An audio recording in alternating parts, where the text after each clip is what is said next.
Thank you, Graciella. All right, everyone. I'm going to be engaging with a practice that I refer to as the self-in-between, a decolonial mode of improvisation for, in, and through dance. Just some context before we start. I am someone who lives in a place of in between and among, a place of in between and among multiplicity, a practice I try to stay true to every day.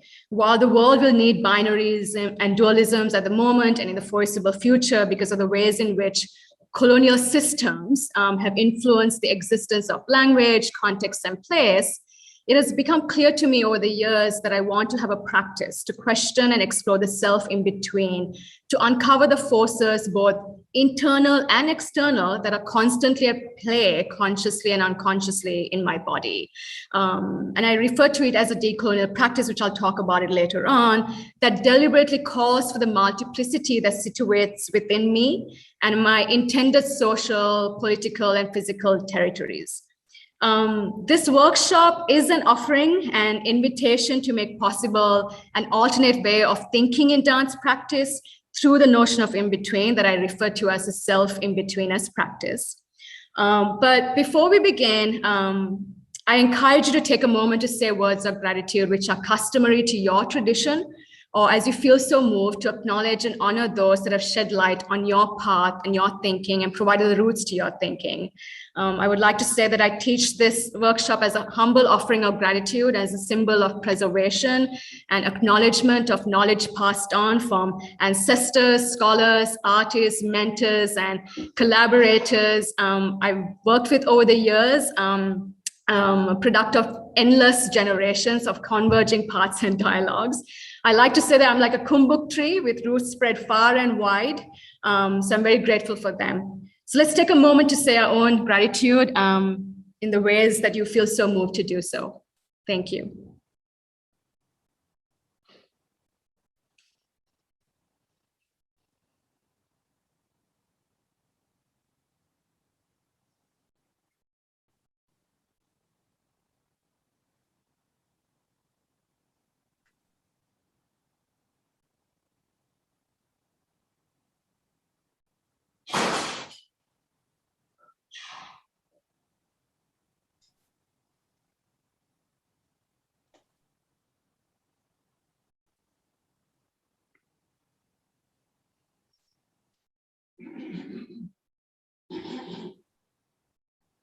Feel free to continue to take the time you need. For those of you guys who are back, thank you for that. And thank you for being here. I also want to acknowledge that there's a huge behind the scenes team that's helping me with this workshop.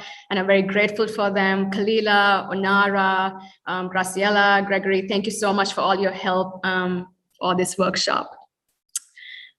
All right, the self in between. What do I mean? The self-in-between is about locating yourself in the nexus of multiplicity. It's a conversation of dialogues taking place in tandem, where not only the so-called binaries or the colonial binaries that we seem to refer to could meet, clash, blur, but also where being confused and disorientated are actually legitimate modes of inquiry so that we can reorientate our way based on our own understanding and our own thinking, activating elements that are intersecting with one another constantly. To practice the self in between, for me, is a way of finding knowledge about the self and the world through dance and movement, a practice of research in and through the body. I've always believed, and this is all thanks to my mentors and artists I've worked with, that the self and my body is a powerful source of knowledge, right? And the situated self becomes a site of research for resistance to the foundational structures of dominant and oppressive structures. And I believe that exploring the stories of the self and one's intellectual capacity from within, we can actually engage opportunities to heal and challenge colonial systems, remembering and reminding ourselves that colonialism shows up differently in different contexts. So this is how I refer to as the self in between as practice. Now, this workshop will operate as a class part gallery walkthrough. the idea is we're going to use the feature of breakout rooms in Zoom. I'm not sure how many of you guys are familiar with it. This is what will pop up when you do click on the breakout rooms. I'm going to just stop sharing my screen right now, just so that I can show you what I mean. So on the bottom of the screen, you'll see share screen, a green button, and right next to it, you'll see a record button or potentially the breakout rooms, which are just tiny little squares in a box. So once you click on that, you'll see 5 breakout rooms called straddling, viewing practice, layering, listening practice, and connectivity. So you can join these rooms and travel through these spaces, or come back to this main space if you feel like you need to. And so the whole idea of this class is that it's giving you the permission to move through the workshop the way you need to, with the time that you need to engage with these practices. And then we will join collectively in this space together in like 45 minutes to an hour or so. I hope this is clear, but if you guys have any questions, feel free to ask me, please. All right, let me just share my screen again.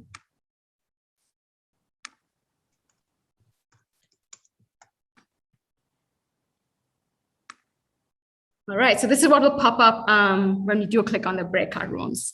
All right, so before we move through this space and navigate it in our own time and place, I also do encourage you that when you do travel through this space that there will be prompts. And I do encourage and invite you to think about these prompts through the body as a movement practice. But of course, feel free to write or draw if that's what you're most comfortable with.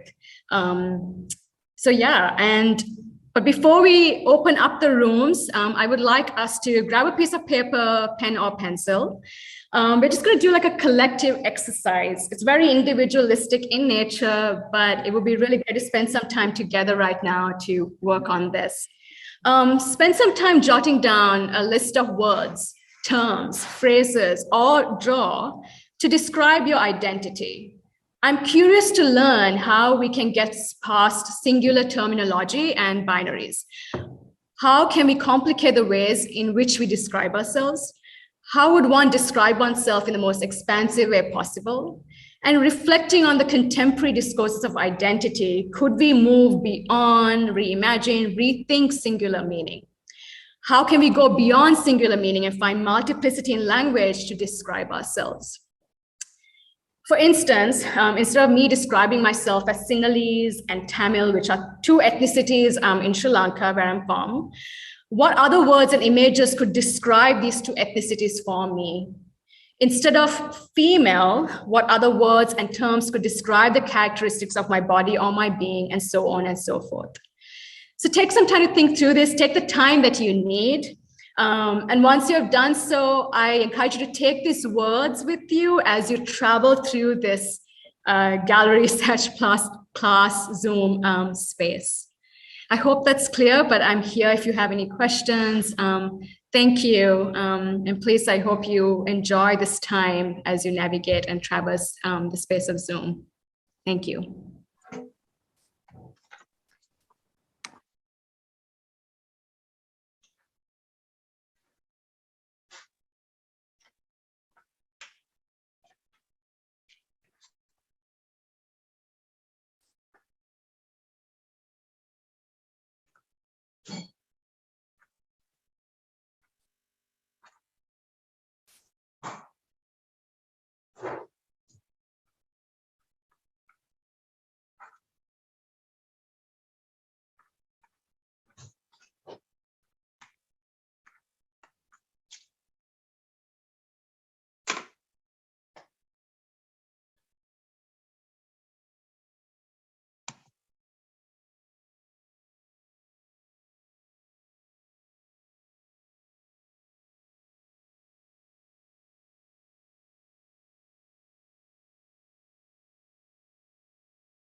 I also would just like to say really quick, for anyone who is about to journey on this moving through space, that I do encourage and invite you to take time with the prompts, take the time that you need to understand the prompts for yourself and through your body.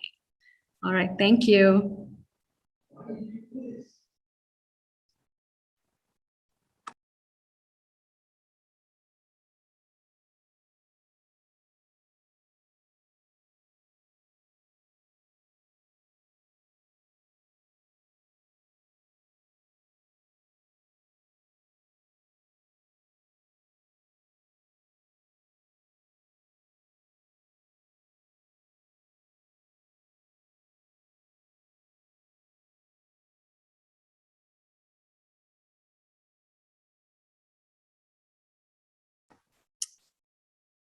Please do take the time you need to write down these words. Once you have done so, feel free to start moving through the space and start using the breakout rooms. And I encourage you to engage with the practices with the time that you need to engage it with. Thank you. And towards the end, we'll probably send out a message and close out the breakout rooms in like 30 minutes or so. So don't worry about having to come back to the space to miss out anything. We will make sure that everyone has a chance to gather themselves and be back in the space. We'll send a message to everyone. So don't worry about that. All right. Thank you.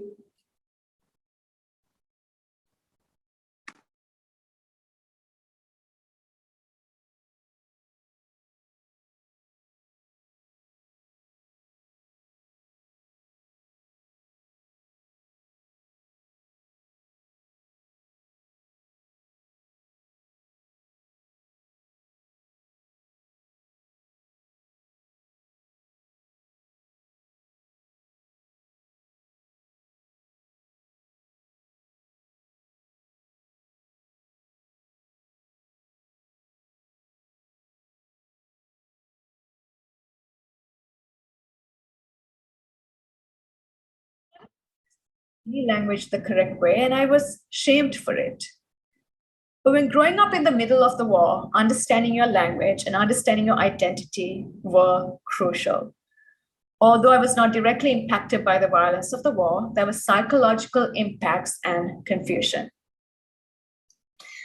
And so growing up, I stayed in the in-between. It is where I felt most safe and most at home. And I remember having a deep desire to listen to how my body wanted to move, exploring the history of my body. And I didn't really find this voice until I came to university for my undergraduate dance training and started exploring different practices of improvisation, contemporary dance, and creative practices, where I listened to myself, staying true to my identity. While certain improvisation and contemporary practices have its own share of flaws and Eurocentric agenda, it still gave me methods to employ in understanding myself, helping me to bring voices from multiple cultural contexts. But I realized over the years, with the help of many artists and mentors, that this is because I, as an individual, embrace contemporary dance from a multiracial and subaltern perspective, engaging in polycentricity, intersectionality, a conceptual proposal of multiplicity at its base in relationship to the politics in me. But choosing this pathway meant some purists from each form would not be supportive. I remember when I first moved back to Sri Lanka in 2015, I was told I wouldn't succeed and that I would leave and that I was a disrespect to the culture, the language, and this country. I remember being unable to feel any any kind of belonging. But I kept moving. I kept moving in silence. My body remembers and knows. And from a young age, I chose to move in the ways I felt like myself. Because I recognize now that how I move is a political stance in itself. How I move is who I am, a multi ethnic and linguistic being. And engaging with the practice of refusal towards binaries and narrow systems of knowledge was what was holding space for me. The politics in Sri Lanka today are complicated and disruptive. And as a variety of issues that I confront and understand through my practice, exploring the issues we are faced with in our construction and deconstruction of nation and state and the idea of belonging. I was made and assembled because of these challenges.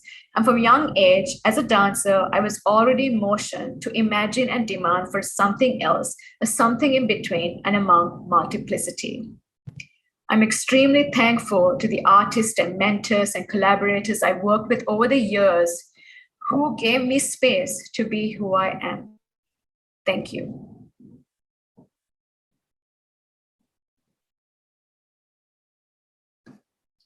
Sri Lanka is a tropical island of the sun coast of India and is historically known as a hybrid island, a place where several cultures, religions, and people converge. It's one of the things I love about this country. Its population consists of the Sinhala ethnic majority, a primarily Buddhist group that speaks Sinhala, the Tamils, who are mainly Hindu and speak Tamil, and groups that include Muslims, Beddas, who are the indigenous population, Indian Tamils, Kafirs, who are Ceylon Afrikaans, and Burghers, who are British, Dutch, and Portuguese descendants.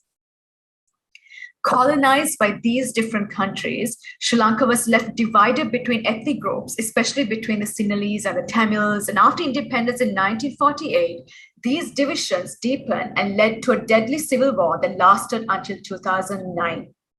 Though, to this very date, Tamils and minorities, as much as I dislike the words majority and minority, remain heavily discriminated against by a state that has yet to acknowledge and take responsibility with its violent past. And so the end of the civil war on the island put an end to fire, bomb,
Lanka is complex, multi-layered, yet simple and calm, consumed by its own contradictions, a paradox that continues to seep through society to this very date. I was born in August in 1989 in Sri Lanka in the midst of this civil war. I was born to a Sinhala mother and a Tamil father, but my heritage is more complicated than these binaries and labels, because who is sure of their own history? I'm not. My history, my family history is not accurate, no clear record of our ancestors before 1800s.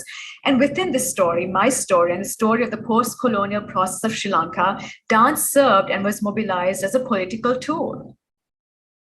In the nation state of Sri Lanka, as many scholars and artists have discussed, such as Sudesh Mantilake and Susan Reed, dance was a means through which Sri Lanka could establish its national identity, a Sri Lankan culture after gaining independence in 1948 through the art form of Kandyan dance, which was a local ritual-based practice developed during the pre-colonial era of the Kandyan Sinhalese monarchy in the city of Kandy.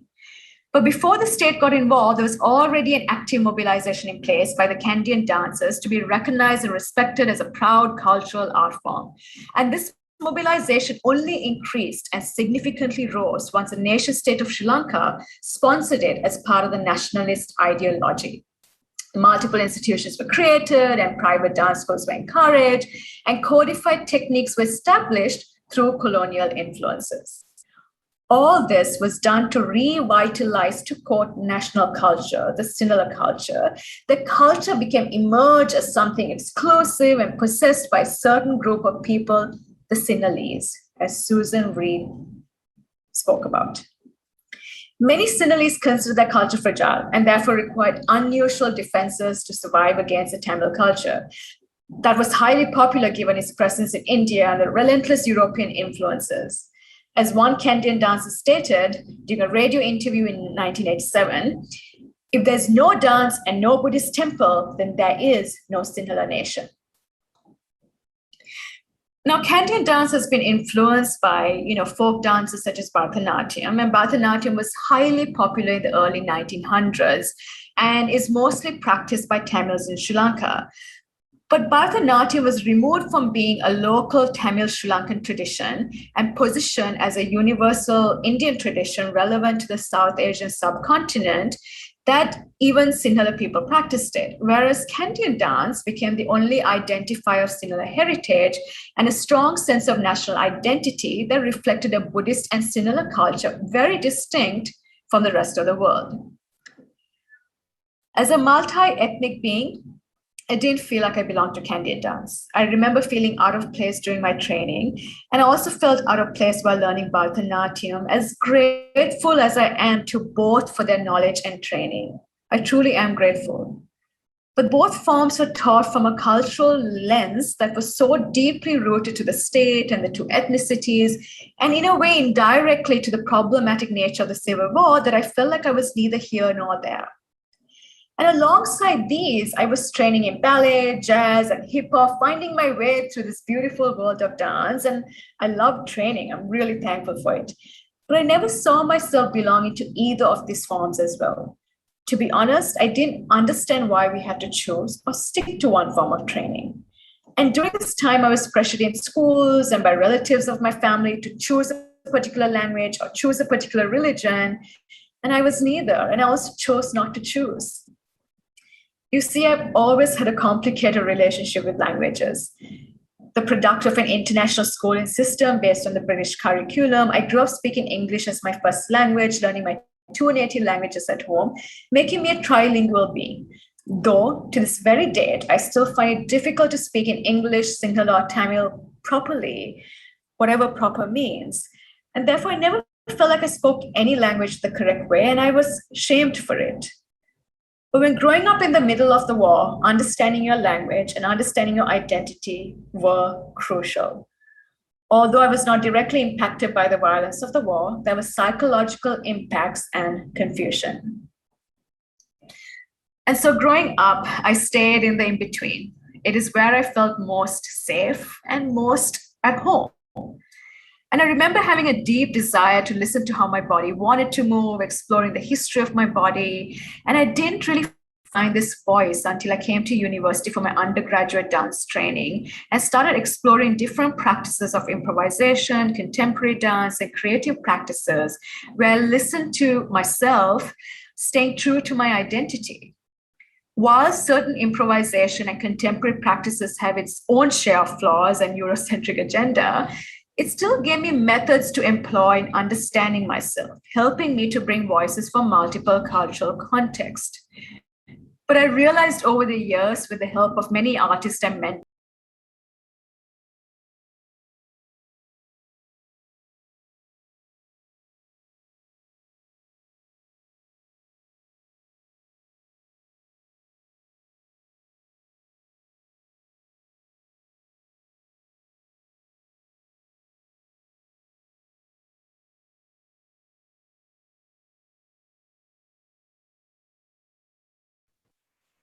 Hi, everyone. We're just going to give a few more minutes for everyone else to gather in this space together with us.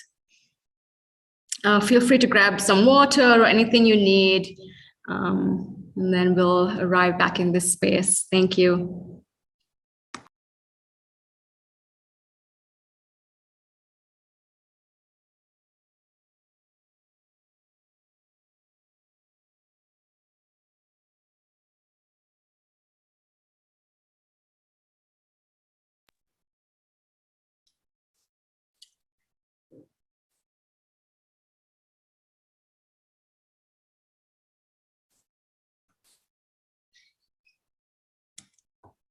All right, thank you guys for coming back into this space. I hope everyone is doing well.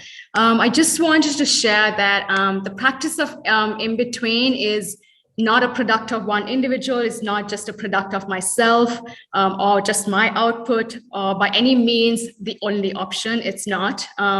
As many scholars, critical theorists, and artists of color have demonstrated through scholarship, writing, performance making, teaching of the last decade, in between is sort of a way of thinking, a way of doing that brings to light the multiplicity of our being.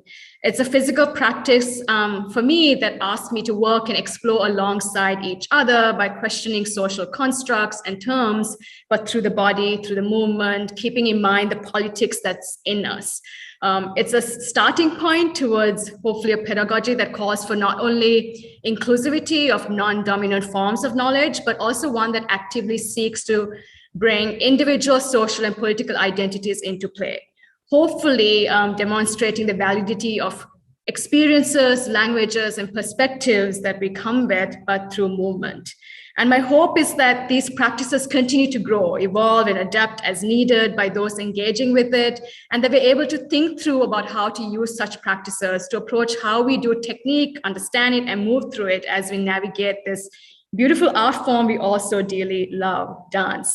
And the practices that you did engage with, it's mainly three. There are sort of 6 to 7 practices that I've been sort of exploring and researching, and which I try to introduce in my classes as a way for people to sort of understand the forces that are coming into play in their own being and how that can inform the way they look at technique or anything else that actually they're learning and taking in. So thank you so much for experiencing that and engaging with it the way you feel or you felt most comfortable with. But to bring these practices towards a close, please find a place in your space to sit down or stand and close your eyes or open them, again, whatever feels best. And during this time, give thanks to yourself and take a moment to be in silence with your thoughts and feelings. I like to say it's a meditative moment as a way for us to wrap up collectively. Thank you for being with me on this journey. I would love to hear your thoughts or questions. I know Gregory will be questioning me right after this. I'm sure he will really get into it. But let's take a moment first to just be in silence. Thank you.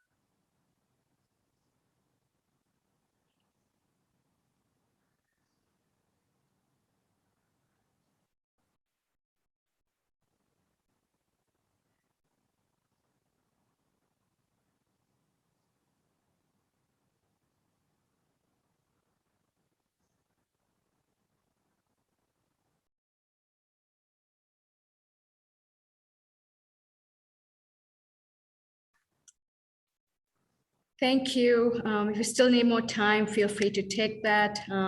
If not, Gregory, over to you. Again, I'm happy to engage in conversations, answer any questions, and just hear your thoughts. I would love to. Thank you.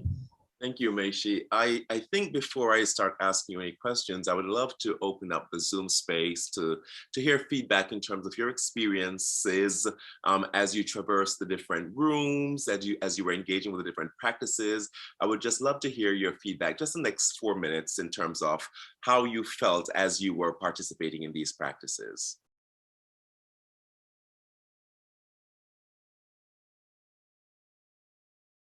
Anyone can start off.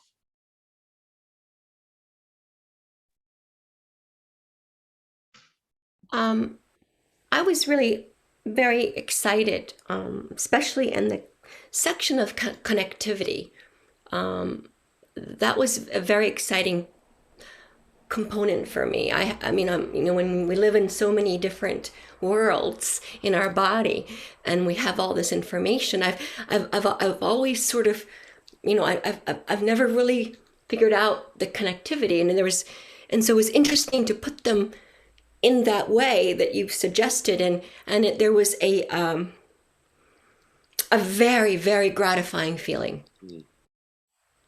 It was, and especially when I added the third, because there's another, and there was just a very, very, very, very fullness of, there's a coming home.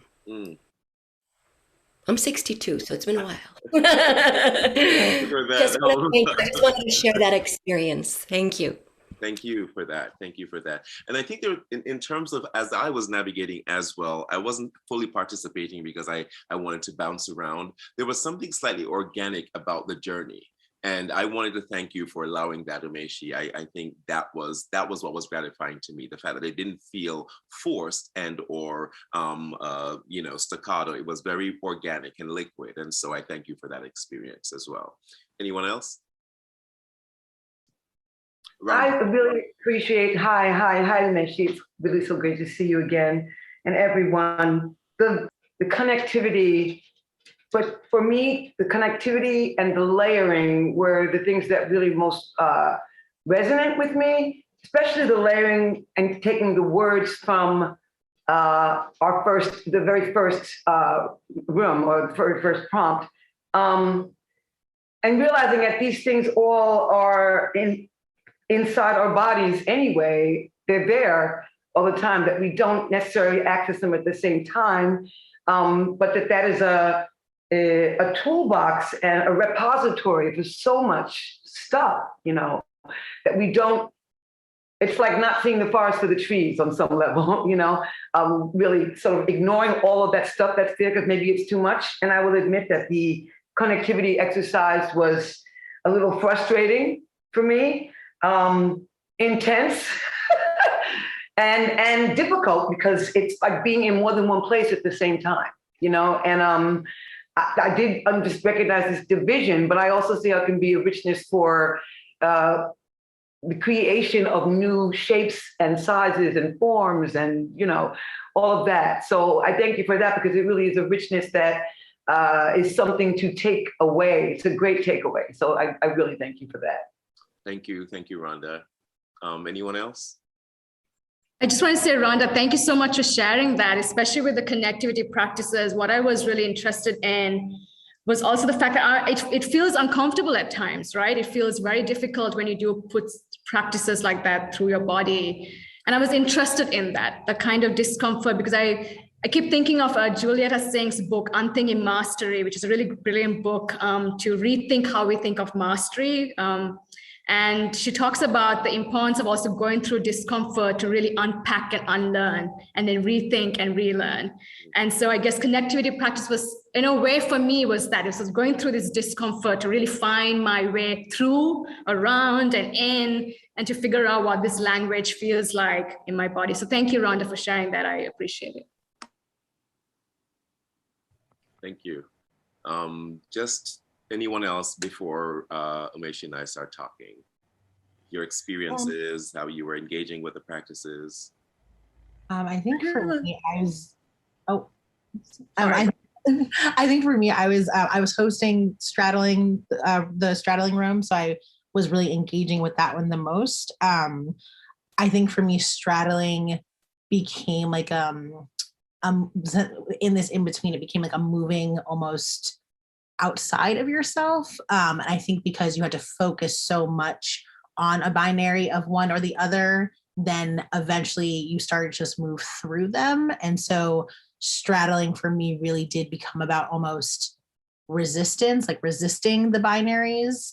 And how, you know, as we start to think about decolonization and how, you know, you also, that itself presents the binary, like decolonization or colonization, you know, and so the in between is actually then the process of like finding the through line, finding the freedom in the body, finding the freedom outside the body. So that was really just kind of beautiful to exist in for that much time. Thank you, Graciella. And I just would like to say too that Rhonda will be doing a great job at documenting this process for us on the Thinking Dance website. So please look out for that. I'm just going to open the space for maybe one more voice before I turn over to talking to Umeshi. And I know that Juan had his mic on and off, and I wasn't sure if he was about to say something or wanted to ask a question. I would just like to invite that. Yeah, well, I thank you very much for this dynamic. It's very much out of my comfort zone, and I liked very much this idea of dancing to words. And it's so easy to put words together in a sentence, but to layer them up in the body, sort of, and especially if these words represent your essence, that was a tricky thing to do, and I liked it very much. Then again, I was wondering a little bit about how you construe the relation between dance and music, right? Because in Latin America, in most countries, it's like you can't conceive dance without music, and that was part of this experience. And I understand very much that not having a music allows you to break free, maybe, but it's a little bit of a special thing. So that's something that made me curious, you know, how you would understand that. Thank you, Juan, for sharing that. It's the same in my culture, right? Music is such a heavy part of like, you know, certain forms of moving. Drumming is a huge part of like our culture. And it's like a side-by-side thing. It's like a exchange, and that is how the dance takes place, is through the exchange with the musician. And what I like to say, this practice doesn't mean that you can't have music. I actually leave it to those engaging with the practice to bring in music as an external force if you feel like that would be interesting to add as another layer. And so I think it's just an individual choice. So for this particular, just because it's a Zoom, I didn't sort of say it out loud, but when I try to engage it in my own practices in person, I do ask, okay, should I bring in some music? And I do play with it depending on what the practice is and where. But yeah, it'll be very interesting to see how individuals respond to it, because we had the listening practice simultaneously to the moving practice. And so it'd be interesting to see how all those forces come into play as an in-between and among in itself. But you're right, I myself am someone who does move to music and see how that influences me. But I hope that answers you in some way, but yeah. Thank you for that answer, Umeshi. And I think as I'm thinking about one of the reasons why we were so excited about having you is because, of course, we think you're a fantastic thinker and researcher and mover. And we're really fond of how your work exists at the intersection of philosophy and politics and spirituality and art. My question to you, and I think something I would love for us to start off with is, how did we get here? How did we get here to this place of the in-between, the questioning of the in-between, the moving body through the in-betweens? How did we get here?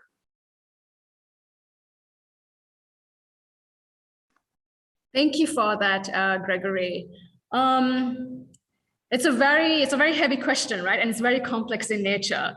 One, for many things, colonialism shows up very differently in different contexts. As a result, decolonialism can show up differently in different contexts.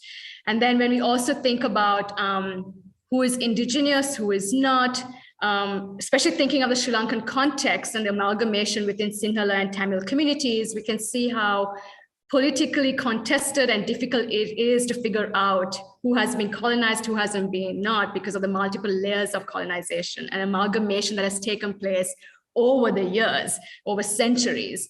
And as someone who is sort of as part of like a minority and a majority sort of population, again, I don't like this terms majority and minority, but I'm using it here just for context purposes. But we're all able to credibly claim that we are indigenous because we have been colonized. I am a product of colonization.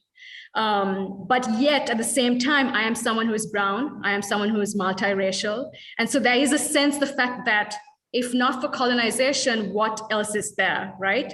What happened pre-colonial that is part of my history that I might not never know. And so when we start to explore that, that in itself is already an in-between, because many of us have been colonized. We can't really return to the past. We never know what the past is. And what does the pre-colonial mean? Or what does that feel like? What does that look like? What does that sense like? We will never truly know. But we do know for sure that we are in such a privileged and lucky position to be alive right now at a day and age where we're able to sort of think about that space between colonized selves, but also what could have been, what would have been, what should have been, and also how can we move forward thinking about the futures we want to reimagine. And so we're in a very lucky position to do something about oppressive structures, find alternate ways to think, move, and live, and provide a space for differences to coexist. Because at the end of the day, we are filled with differences. And these binaries and labels that came about through colonialism, when you think about it, it's really hard. When you think about the exercise of layering words, I think we can start to understand also the fact that there's so many words that can help describe us, because that in-between is there in us. Regardless, because that is how the world in a way operates, given the ways people have communicated, have interacted. And so I think we're in a place where we're very lucky to recognize this, to allow the wilderness of our human species to realize its full potential of the fact that multiplicity lives within us. And we should be able to tap into it. Thank you. I want to go back a little bit and to talk about this idea of decolonization, something that you're not a fan, a word you're not a fan of, in the context of dance and dance writing. I would love for you to articulate a little bit about why that is and what you consider ways in which we can interact and engage with the word and the practices that it allows. So the whole process of anti-colonial, decolonial, humanizing, it's very personal as much as it is political and communal, right? It's a huge responsibility that every single one of us in a way needs to sort of embody and take. I'll start off by talking about decoloniality or anti-colonial or humanizing, these many words that sort of describe this kind of process. Is in a way a mode of thinking, knowing, being, and doing that questions and displaces dominant or oppressive forms of knowledge productions. This is very distinct from decolonization, which is considered as the end of the period of territorial domination, the repatriation of land, a removal of colonialism physically, but not epistemically, and one that should be looked at with great care based on the context in which political struggles are being considered, because we must remember that colonialism and decolonialism shows up differently in different contexts, and there are multiple levels of colonialism. So decoloniality or anti-colonial, because some people prefer using anti-colonial, in a way finds holes in what we consider, or what society is sort of considered as normal. And it makes one question and call for alternative ways to approach a subject or object rather than conforming. It definitely cannot be prototyped or measured, as it is an ongoing process, a constant flux. And so it requires a lot of hard work, right? A lot of investigation. And what Graciella also spoke about, I'm also very careful of the term decolonial, anti-colonial, because it implies there is another binary, the opposite of coloniality, and one that gives complete liberation from dominant and colonial entanglements. But as many artists and scholars have discussed over the decade, it is impossible to completely liberate it. And policing boundaries, right, or policing these terms may not only result in a narrow thinking of decolonial, but it also falls back into a sort of a trap of colonial thinking again. So for me, I guess I I think of decoloniality more, thinking of the Sri Lankan context, right? And the potential for contradictions, uncertainties, and failures are very prevalent for me when you think about decoloniality. It is part of the process. And so for me, it is more so an act of resistance to oppressive forms of knowledges or dominant forms of knowledges where we're not given room to think outside of it. And really, truly, and engaging with an everyday practice that allows the self to realize its full being. Because I do believe that if we don't realize, like if I don't realize my full self, my full potential, how do I heal alongside other people?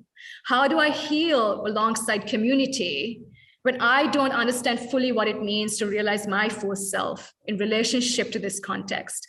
So it's all about intention and purpose at the end of the day, being more mindful of what is meant when we use it and where, and to really acknowledge also that in the end, decoloniality is still an option, a space to acknowledge, a point of departure to, so many other possibilities. And I keep returning to this question of, who is, I keep thinking of the Sri Lankan context really, that it's so extremely complex and needs a lot of unpacking as to how colonialism shows up, right? And the levels. And so I guess that's why I think of the importance of engaging with practices that think through the mode of thinking that will eventually help us think about decolonization in its entirety. I hope I'm making sense, and I guess as a educator and performer, I'm very interested in conversations that approach decoloniality in practice, right? What does that mean? Because we're engaging with the body. And so especially someone that has been othered in many studio academic conservative discourses, whether it's in Sri Lanka or my experience abroad, I want to claim visibility. Right. And I attempt to do that through these practices. It doesn't really mean that I know everything, not really. Like I said, I'm a walking contradiction, I like to say. I'm constantly navigating this complexity in me. And I do believe that it starts with the body. Anyway, I should stop talking right now. No, thank you. I have something else to ask about that, but Juan has something to ask or to say. I just wanted to give space for that. Juan? Yes, here I am. Well, it's very interesting. I also realized that you're like everyone here is like a bag of knowledge, huge, a lot of things to say and unpack. But for me, well, two things. Maybe one is, I'm curious about the role of community for you in this decolonial process. And I'm very sympathetic to your approach. I avoid speaking of decolonizing as much as I can because, it gives you the sense that you're going to arrive to some place. And this decoloniality is more about a continuous practice, right? But for me, this has to go through building a community. And I realize that today you have given us something very valuable because we also need to train ourselves in order to be able to, join others. So I'm curious about that. I will leave it there. Just one question. We don't have much time. Thank you, Juan. Sorry, thank you, Juan, for that. I'm really grateful for community. I think there are two ways to look at it. One, I do believe that, I'm just speaking from my experience, truly. I recognize that some moments where for me to engage with community, I felt a lot of anxiety. I felt sometimes feeling like I couldn't interact the way I could have or should have because of the fact that I couldn't understand myself fully. Or I was dealing with all these thoughts and feelings in my mind. And I guess that's where I started thinking of the fact that how does one engage with practices, one for the self, but also start to connect with community. So one of the practices through connectivity that I think we explored through the Zoom is the fact that we start to also reach out to other people through these practices. So there is a community sort of component to these practices, but today was more to do with individual sort of understanding, because I think that's a very important part for me personally to really be comfortable with me before I start to reach out and connect with the people around me. So when I think of class or when I conduct a class of these practices, we take a lot of time first to explore our individual self in relationship to these practices, and then eventually start to connect with the people in the room. right? And then create our own kind of community and sense of belonging and shared participation. So community is a very huge important part. I try to engage with those, especially with my performances. I'm very interested in operating in the margins, which is challenging given that performance is all to do with center, right? We crave all this attention, we get all this attention, but I'm very interested in also how can we create a community with the audience through practices, through performance practices, and community is very much part of what I believe in. And I think it's very crucial as a way to think about decoloniality or anti-colonial practices. Thank you, Umeshi. I just want to be mindful of the time, just to say that we are at 12:30, but I would like to end with one question before we wrap up. And the question for me, Umeshi, is how does decoloniality show up and where does it show up in your work? It shows up in my work from, I think about the way I teach, I think about the way I speak, I think about the way I walk into a room, I think about how I acknowledge the people I come across with. And so for me, decoloniality is how I am with myself and with the people I'm interacting with and with the environment that I interact with. I can't tell you how it looks like. There isn't a way for me to say how it looks like. But it's an everyday practice that it shows up from the time that I'm not saying that I'm great at it every day. No, I fail at it. For the most part, I fail at it every day. But it shows up in the way that I try to remind myself, and I tell my students as well, you hold me accountable if I slip. If I end up going into these dominant ways of handling teaching or choreographing or working with one another.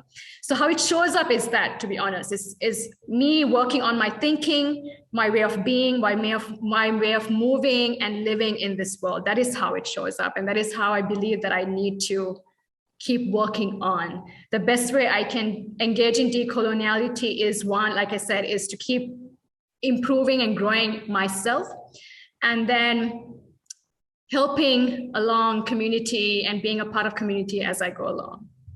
That's a fantastic way to end this session. Community and care. Thank you, Juan, too, for participating, being the first artist in this series. I would just love to take this time to thank you all for participating in this amazing forum. I would love to thank Thinking Dance. I would love to thank Critical Minded. I would love to thank Graciella, Kalila, Rhonda, and Umeshi for allowing all of us to get together and to talk, to unpack, to question, to integrate, to become better versions of ourselves as we continue along this path towards decoloniality / decolonization / rebirth. I don't know. So thank you. I'm going to turn it over to Graciella for our closing comments. Thank you, Gregory, and thank you everyone so much for tuning in. Also just want to say thank you to our TD board members who are here. Thank you so much. This was really beautiful. I've known Umeshi in and out of different forms of being, so very grateful just to be reconnecting in this way. If you don't already, please follow Thinking Dance on Facebook. We are going to be continuing to promote our series with our next artist coming up in September. So if you don't follow on Facebook, because then you will get further information about who is next, when the dates are, when the times are, and we look forward to seeing you again soon. Thank you all. Thank you. Thank you so much.